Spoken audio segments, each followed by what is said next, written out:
Another big Okay. mistake is, I think that we spend a lot of time working in the business and not on the business. Like Ray Kroc said, you got to work on your business, not in your business. And most small restaurateurs or even food truck owners, they're doing the lion's share of the work. If it's a hobby, okay, fine. But if you're actually trying to build something, you need to get in there, get it running correctly, and then as soon as you figure out your systems, you need to get somebody else in there. If not, you will be stuck in there. And that was one of my biggest things over the years is, just being stuck in the business and not on the business. That's why I started with right now, this is what I'm doing. I'm building systems, so I can get out of the business and work on the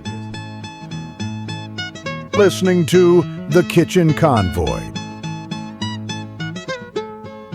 Hi, welcome to the Kitchen Convoy, your audio podcast and YouTube video home for Boulevard Bites, treats on the street, Main Street menus, nomadic nibbles, and anything food truck related.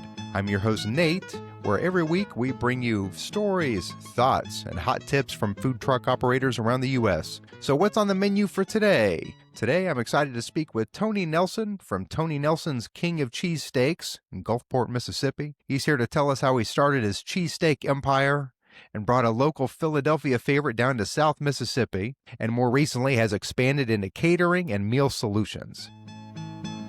This podcast is sponsored by OrderUpApps.com, the easiest way to run your food truck business without the headache. Let OrderUp Apps handle the tech so you can focus on serving great food. Learn more at OrderUpApps.com. Links in the description. Hey, Tony, welcome to the show. How you doing today? Man, I'm doing good, Nathan. How are you, man? Doing all right. Can't complain. Who would listen, right? Yeah, it doesn't do any good. All right. So first, I'd like to start with what I call our guest story. So give us some background. I know you have a couple irons in the fire. Tell us how you got started. Give us some background to what you're doing now. Well, what I'm doing today is a little bit different than what I've been doing. Today, I'm really focused on building sustainable food operations, catering, have a catering business. We're about to launch a meal prep service and just working on some systems that will actually benefit me long term. My goal now is really consistency, scalability, and, doing things the right way versus getting burnt out, which I was almost there a couple times. Yeah. Uh, Well, I know your history, I guess your claim to fame, I suppose, is the Philly cheesesteak restaurant. What made you go from a brick and mortar restaurant to, hey, now we can do other things. Now we can do catering. Now we can do meal solutions. What was the impetus for that spurt of growth or that spread out? Well, really, it's pretty funny. My background is not in food. I'm actually from Philly, and right now I live on the Mississippi Gulf Coast, which is how I ended up here. I was an air traffic controller for like 20 years in the Air Force. And as I traveled around in the military, I was always going and trying Philly cheesesteaks, right? Because I missed them from home. It was always garbage, always. And people said, man, I love Philly cheesesteaks. And I'm thinking to myself, you never even had a real one. How would you know? Right. So, before I retired, I said, you know what? When I get out, I'm gonna open my own Philly cheesesteak restaurant, and that's what I did, and that was almost 20 years ago. And from there, I started catering maybe about 12 years or so ago for the military, and military it was simple catering. They said, look, the food doesn't even have to be great, man. It just needs to be palatable. It's the military. I'm like, yeah, I know. I was in it for 21 years. I get it, but they were like, it's just two rules: don't be late and don't run out of food. I'm like, well, the food's going to be good. I'm not worried about that. And, prior military, I'm not going to be late for anything. And it was the don't run out of food part that I was always scared of. And even to this day, we always actually make more food than that's necessary. But to me, to spend the extra few dollars, you know, it's worth it versus running out of food because you can't come back from that. Mm-hmm. Yeah. And Okay. yep. And Oh, so go ahead. basically, yeah, from catering, I decided to close my restaurant about a couple years ago. Just I was into a lot of things, and I had parlayed my military catering into some college contracts, and so right now I service two campuses of a local university here. We do all their food services, and from there it just led to some bigger ventures. Like actually, this coming up Friday, we have a Mississippi High School All-Star Football Banquet. We've been doing that for probably almost 10 years now. It's like 400 people, and we do their banquet for all the players and their family and stuff like that. And so, from there, I built a commercial kitchen after I closed my restaurant. And I said, well, I'm not busy all the time with the colleges. I need to do something else. And then meal prep popped in my mind. And so we're actually about 3 weeks out from actually launching our meal prep service. Mm-hmm. Okay. It's a, I'm not going to say a long story. It's a story with a lot of curves in it. Kind of go from one to the other to the next one. I mean, it's interesting. You got a lot going on, man. That just sounds exciting, Well, That's really neat. it's sometimes a lot going on is always not the best thing. And that's kind of one of the reasons I closed my restaurant. I had kind of got out of focus with it because I did have so many things. And it was at that time when it was really hard for people didn't want to work because of, they were still getting money from COVID and different things like that. And I think at that point is when I really realized there was time to maybe do something different. And plus the catering was making way more money than the brick and mortar was. Okay. Well, yeah, rolling with the punches, so to speak. That's right. Okay. Well, let's do that. I call this section menu highlights. I feel that we should at least start by talking about your cheesesteaks. So I guess my first question would be, what makes an authentic Philly cheesesteak? You said you traveled around, why were the bad ones bad, and what makes a good one good? Well, I like to tell people I don't brag about trying to have the best Philly cheesesteak. I just tell people mine is like an authentic one. If you go to Philly, this is what you're going to get. Most of the time when you go to, local restaurants, they have Philly cheesesteak on the menu. And normally that's just the name, it's not the real sandwich. They're just promoting the name, and people who've never been, obviously they like Philly cheesesteaks, or they think they like Philly cheesesteaks, but it's not the right bread. I've been into places where they give me roast beef. It's called a Philly cheesesteak, not a, Philly roast beef sandwich, right? Which you can get that, but that's a cold cut sandwich, And so when I started, I needed a certain kind of bread. So we use what we call an Amoroso roll. And it's a hearth baked bread. The company is in Philly. They've been there for over 100 years, a bakery. And I had to find a food supplier that could actually get the bread to me. So that was the first step I had to do. And the other thing is, if you go in most restaurants and order a Philly cheesesteak, if it's not what they specialize in, if it's not a Philly cheesesteak shop, they're going to go in the freezer, probably pull out some kind of like hockey puck, that goes on your grill and it kind of falls apart. And that's what they use. Well, with us, we use a bottom flat. It's probably about a 15 to 18 pound piece of meat. I freeze it for about 4 to 5 hours to get it the right consistency. We slice it ourselves, paper thin. We have a seasoning that we use on it. You know, and that's basically it. I mean, that's what gives you a real Philly cheesesteak. You got to have the right bread. You got to have white American cheese or Cheese Whiz, and you got to have a good quality steak, not roast beef or not your local. Down here in the South, they make po' boys and not po' boy French bread or anything like that. Yeah. Okay. What about, you also mentioned catering. What does your menu look like for that? What are your highlights, I guess? Well, for my catering, like I said, right now, the majority of my income comes from a local university. And so we basically do a variety of caterings. The last college campus we picked up, they're a little more versatile. The first one is just basically about feeding kids. This one is more a lot of meetings and banquets. And so we've really expanded our catering. And one thing that they're really loving now is charcuterie boards. And the first time somebody asked me, say, hey, do you do charcuterie boards? Look at that. I can barely even pronounce it, right? I was like, yeah, sure we do. I'm thinking to myself, what's a charcuterie board? So I had to go back, find out what it was. And we started doing those, and they've just gotten better and better and better. And I mean, they look well, they present well, and that's one thing that everybody listening to this that's in the food business, people eat with their eyes and their nose, and when they walk in and see that charcuterie board as a centerpiece to everything else that they have, that's always a big hit. We do a lot of chicken dishes. It really just depends on what the customer wants, but we can do a gamut from barbecue. I am in the South. I have a a lady, she's like my mother. We've been together probably 14, 15 years, and she does all my Southern cooking. So right Hmm. now, at that time of year, we're doing a lot of holiday meals now, collard greens, dressing, things like that. So that's a lot of things on people's catering menu right now for corporate Yeah. events and stuff. Yeah. Okay. All right. Well, good.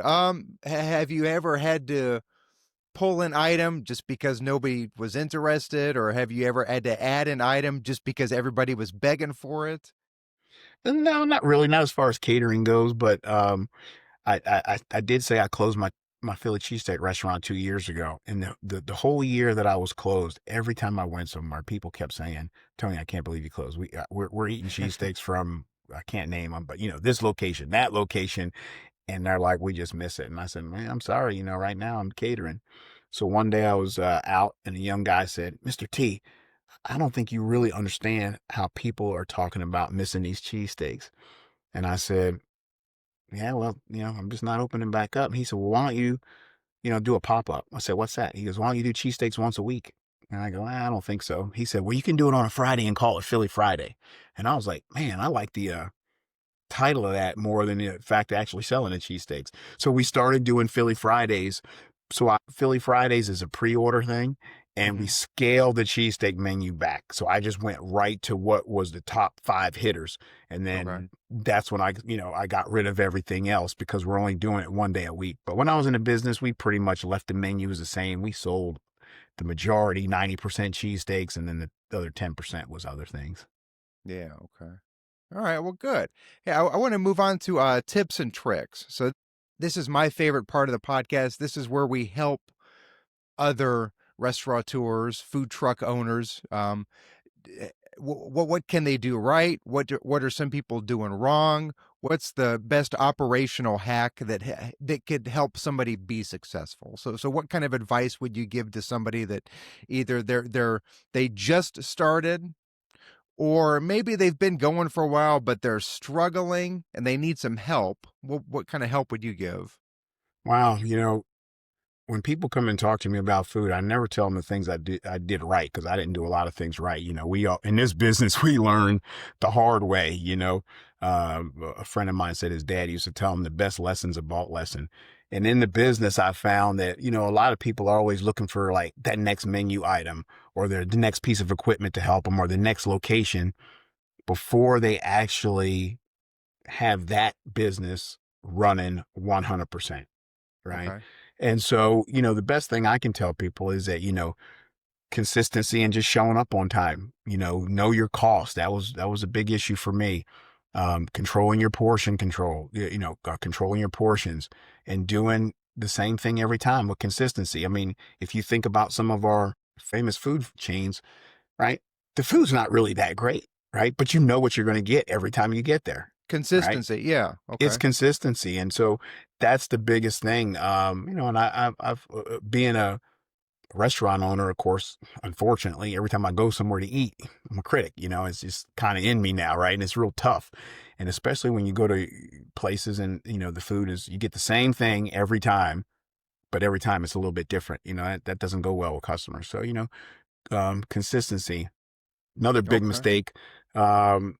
Is I think that we spend a lot of time working in the business and not on the business. Like Ray Kroc said, you got to work on your business, not in your business. And most small restaurateurs or even food truck owners, they're doing the lion's share of the work. If it's a hobby, okay, fine. But if you're actually trying to build something, you need to get in there, get it running correctly, and then as soon as you figure out your systems, you need to get somebody else in there. If not, you will be Hmm. stuck in there. And that was one of my biggest things over the years is, just being stuck in the business and not on the business. That's why I started with right now, this is what I'm doing. I'm building systems, so I can get out of the business and work on the business. Yeah, I have noticed because my brother and I, we have a food truck and we're out there, and I've noticed some of our food truck friends, they're kind of a one man band, so to speak, and they've Mm-hmm. already hit that ceiling. They're doing as much as they can do alone. And my thought is, why didn't you bring in help? Why didn't you get somebody else trained up?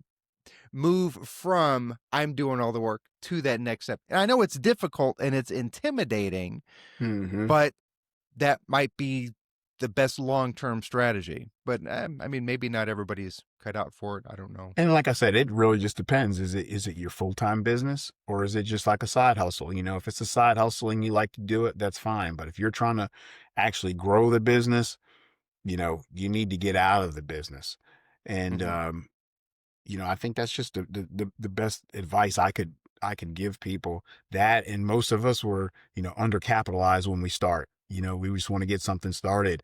And I know it's hard because nobody wants to lend money to food operators because it's a risky business. But I would tell people, save up as much as you can before you actually launch your business, because brick and mortars, which I know that the majority of your listeners are probably food truck owners, but if anybody's thinking about getting in brick and mortar, it's very expensive fixed costs. Mm-hmm. Yeah. Okay. Great advice. The beginning of that answer kind of sounded like just business fundamentals. Make sure you have your A's and your B's and your C's before you jump in. But I think the consistency is also important too. And I like the idea of pulling yourself out of the business. Okay. No, Yeah. really good advice. Good advice. Okay. Now, I want to bring us to the lightning round. So this is, Okay. I'm going to ask you 5 questions. Just give me the first answer that comes to your head. It's just for fun, no pressure, just kind of having fun here. So All right. Well, we'll see. let me start here, get us going. Hold on 1 second here. Sure. Okay, question 1. What is your go-to karaoke song? Go. Wow. I'd probably say Little Red Corvette. Okay, all right, some Prince. Okay. Okay, all right, question 2. Name a food that starts with the letter Y. Go. Why? Jeez. A food that starts with a Y. Man, I think you got me stumped on that one, Nathan. Why? Man, I can't come up with one. Can you believe that? Why? Yellow rice. Okay, yellow rice, that works. I was thinking yucca, yam. Oh, man. We just had yellow some yams too for a squash. catering. Yeah, it's crazy. Yellow rice. There we go. All right, yeah, that counts. That counts. Starts with a Y. All right, question 3. If you could have an animal sidekick, what would it be? Go. It's my Doberman. Okay, all right. Okay. All right, question 4. What did you have for breakfast this morning? Nothing. Still too early. I intermittent fast. Okay, okay, all right. And then question 5, what is the funniest animal? Funniest animal? I'd probably say koala bear.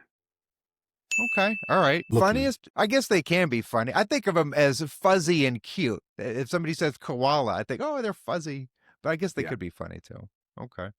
All right, good. Hey, that was just for fun. Last segment, it's called What's in Your Glove Box. But if you're doing a brick and mortar, you don't have a glove box. So what's in your kitchen? So this is just, is there one tool, one piece of equipment, one security blanket, one thing that you have on you to ensure your personal good luck and your personal success?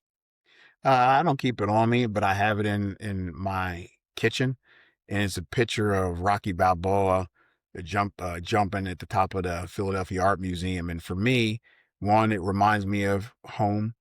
2, it's just the discipline, because every day we don't have motivation. Every time I show up to work, I'm not motivated to be there, but I'm disciplined to be there and to try to grow my business. So it's just a mindset thing for me to look and know the movies and know the story behind it, and how, it fits into a lot of people's life, especially mine. It's just something that keeps me going. Like, if he could do it, I could do it. Yeah. It's a good movie. And this story behind the movie is good also. Sylvester Stallone wrote them. I mean, that's a good answer. I like that. Okay. Yeah. All right. Well, hey, we're at the end of the podcast here. Is there anything else that you wanted to say? Anything else that we haven't touched on? Well, I would just tell people that are either food truck operators. I had a food trailer once as a kind of side thing, but you know, stick with your dreams. I mean, the food business, the food industry is very tough. It's a low margin, low profit business. It's got to be something that you really want to do. But just know that if you're going to do it full time, don't do it as a hobby. And just because people tell you your food is great doesn't mean you need to open up a location, because I've quickly found out that being a good cook and running a business is two different things. You have to wear multiple hats. Multiple hats. Yeah. Or Okay. either have some folks around you that can help you. And that's a problem with, most of the small business owners, is that they run everything, and it's tough. You just can't do it long term, Yeah. especially if you plan to scale. Yeah. Scale and burnout also. You mentioned That's burnout right. too. Yeah. Okay. All right. Well, hey, Tony, hey, thanks for joining us today. It sounds like you have a lot of irons in the fire. I respect the passion for what you do. And I also noticed on your Facebook, you have a bunch of community people that appreciate what you do also. So it's been really nice talking to you. So, hey, thanks for coming, and keep on trucking. Toot, toot.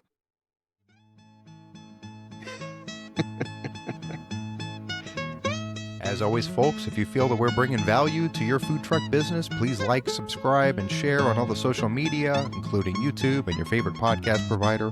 Our goal here at the Kitchen Convoy is to bring you in-depth stories, problems and solutions, and actionable advice that you can use today to improve your food truck business tomorrow. If you'd like to see your food truck showcased on the Kitchen Convoy, send an email to thekitchenconvoy@gmail.com.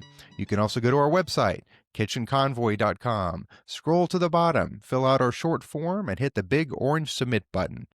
Or if you have a thought-provoking question that you think one of our professional food truck operator guests might be able to answer for you, you can send that email to thekitchenconvoy@gmail.com also. Once again, I'd like to remind you that OrderUpApps.com is your partner in the food truck business. If you want to add professional branding and an all-in-one service to your truck, I suggest you visit OrderUpApps.com. See you next time, and keep on trucking. Thank you for listening to the Kitchen Convoy.